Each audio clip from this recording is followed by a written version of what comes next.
Hello, welcome back to my channel. My name is Lucy. I share videos about mind-body approaches that can be used to help with long COVID, chronic fatigue syndrome, and other mind-body conditions.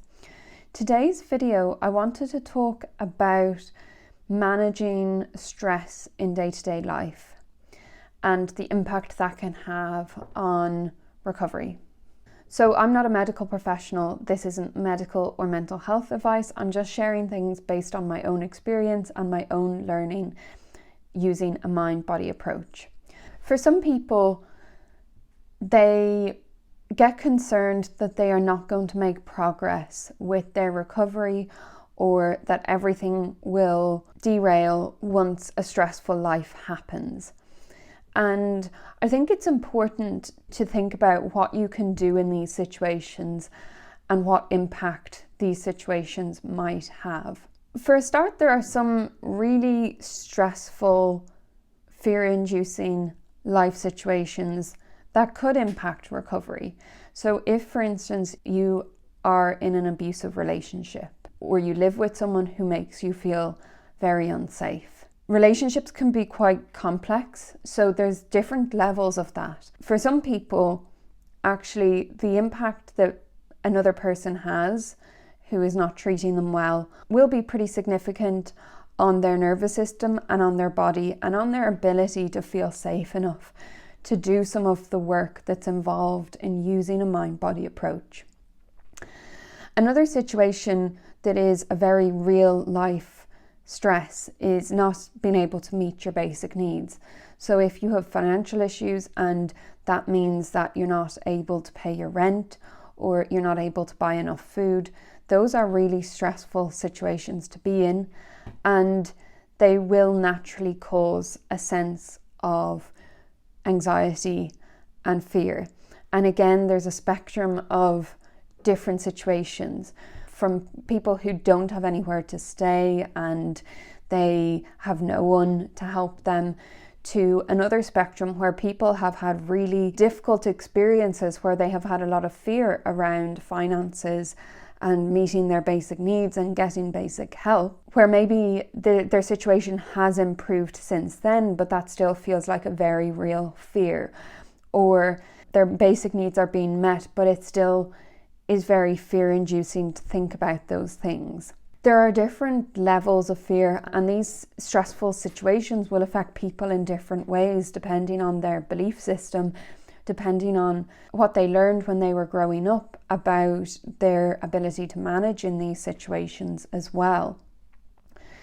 And being unwell can make us feel really powerless, because you might be a resilient person in the sense that if you lost your job when you're healthy, you'd be able to apply for new jobs and get something else and manage that situation well, compared to a situation where if you're unwell and you lose your job, that can invoke a lot of feelings of powerlessness, helplessness, and extreme anxiety, because you are not in a position to help yourself in the way that you want to and do the things that you know can help in that situation. Also, being unwell in terms of stressful relationships puts us in a somewhat of a powerless position, especially if you are lacking in cognitive capacity or the ability to communicate clearly with people or easily without those communications becoming a really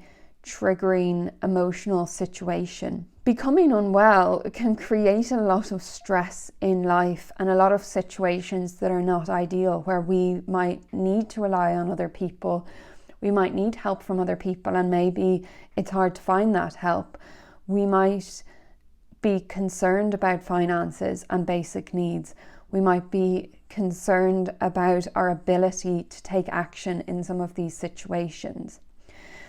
And then I think on top of this, there are other stressful events that can happen, like losing a loved one, or knowing a friend or a family member is having difficulties of some kind, or knowing of very stressful political situations or wars that are affecting people you know.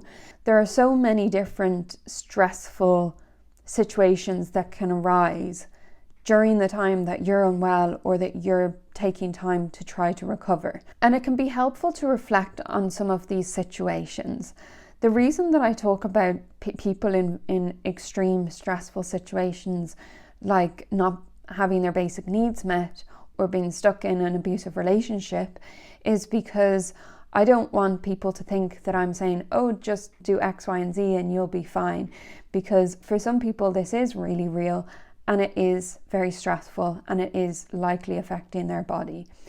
For other people, there are things that you can be aware of in these situations that might help you realize that this doesn't need to completely get in the way of your recovery. Having this stressful life event does not mean that the stress related to that is necessarily going to mean that you can't make any progress. One of the most important things in relation to stressful day-to-day life events is actually becoming aware and feeling our feelings regarding those situations. So Dr. John Sarno used to explain that it's not the stress itself that will cause the symptoms or cause the physical changes in your body, but the repression of those emotions, the bottling up or the sweeping under the carpet. If you are experiencing stressful events, the most empowering thing that you can do is acknowledge the emotions that might be there and the stress that you're experiencing. There are people that manage to recover even in really stressful life circumstances and manage to stay well even through stressful life circumstances because they are acknowledging the emotions that are coming up. And this isn't a really easy thing to do, because sometimes when we feel very stressed and stressful life events are happening around us, we can feel less safe, and we can feel less safe in our body, and we can feel less safe to express or acknowledge emotions, especially if we've learned that it doesn't feel safe or easy to be with emotions. But doing this as much as you can and reflecting on what are the triggers in your life right now and how can you bring some attention to the emotions that you experience in relation to those triggers can help with processing, and you can remain hopeful that you can physically make progress despite these stressful events that are happening. If you are noticing high levels of anxiety and ruminative thinking, that means thoughts that are going around and around and around, or worries. So worries are those thoughts that are, what if this happens? What if that happens? Normally a worry begins with what if, and it's about the future. So if you have a lot of worries or you're thinking in a cyclical manner, those can be viewed as behaviors that you are doing as a coping mechanism or a way in which a part of you is trying to protect you from something bad happening or trying to problem solve the situations that are going on in your life. And this type of thinking actually can also serve as a distraction from emotions. So you can also look at this in the same way that you might look at a symptom, where if you know that you're worrying a lot and the worrying is not actually solving your problem or the thinking is not actually helping you come up with a solution, you can ask yourself, is there another emotion behind this anxiety that I'm experiencing that's perpetuating my worrying or overthinking? Writing down everything that you are in control of can help. So maybe you can't control that a relationship in your life has become very difficult and someone has stopped talking to you. What you can control is how you respond to that situation, whether that involves trying to make contact or not. How do you manage your emotions around that situation? how do you make meaning of that situation as well? Because one thing with stressful life events is that they can spark different thoughts in our minds that can be unhelpful. So we, as humans, like to create meaning about different events.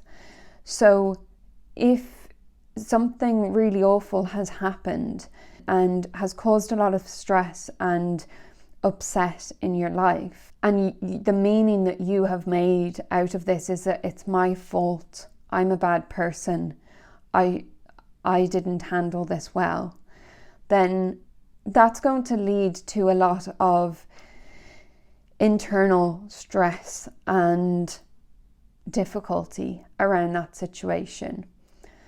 Whereas if you make a different meaning out of that situation, for instance, maybe I made a mistake, but I didn't know better at the time, or I did my best with the skills and the knowledge I had at the time and things didn't go well. That's an example where maybe there was a part that you had to play in a situation. Of course, for other situations, you will have had no part to play, and it's just unfortunate that those events took place. So having a perspective on our thinking can be very helpful. And also the meaning that you might be making around how these stresses are affecting your health or your potential for recovery. So if you're telling yourself, well, I'll only be able to recover once I am living in a stress-free environment, or once my boss retires because my boss is causing me a lot of stress, then you're instilling beliefs that might not actually be true and might have a negative impact. So know that even with really stressful life events happening or that have happened and are still affecting you now, you can still make progress and you can still apply a mind-body approach. It can make things more challenging, and it can be something that you do need to work through or understand or reframe, or in some cases take action on, in order to help you feel in a better place in terms of feeling safe in your body and feeling like you have the headspace and the mental capacity to focus on recovery and doing the things that you know will help you get better. I think hopelessness and powerlessness and feeling like a victim are very natural tendencies where it's normal for people to feel like really awful things have happened that are out of their control or that are very hard for them to deal with. It can happen to anyone at different points, that having those feelings of powerlessness or helplessness. But if that feeling becomes pervasive and something that is a long-standing idea that you have about your situation and about your power in a situation, then it really doesn't serve you to improve your health or to manage that stress, because feeling powerless does not motivate us to try new things, take action, think about things in different ways. And experiencing stress when we're unwell, we are naturally in a difficult situation to handle that. So it does take more energy, it does take more perseverance and more determination to overcome the stresses. But if you can reframe and allow yourself as much as possible to experience or recognize emotions that come up as a result of those situations, and learn what control that you do have in the situation and how you can still keep doing this work, will hopefully be useful ways of navigating these situations. If you found this video helpful, please like and subscribe. If you would like to join my Facebook group or follow me on Instagram, there's links in the description. If you're struggling to navigate some of these challenges by yourself and you feel like you'd benefit from coaching to support you through those experiences, There's a link to my website and a link to booking a call with me in the description. Thank you for watching, and I will see you in the next video.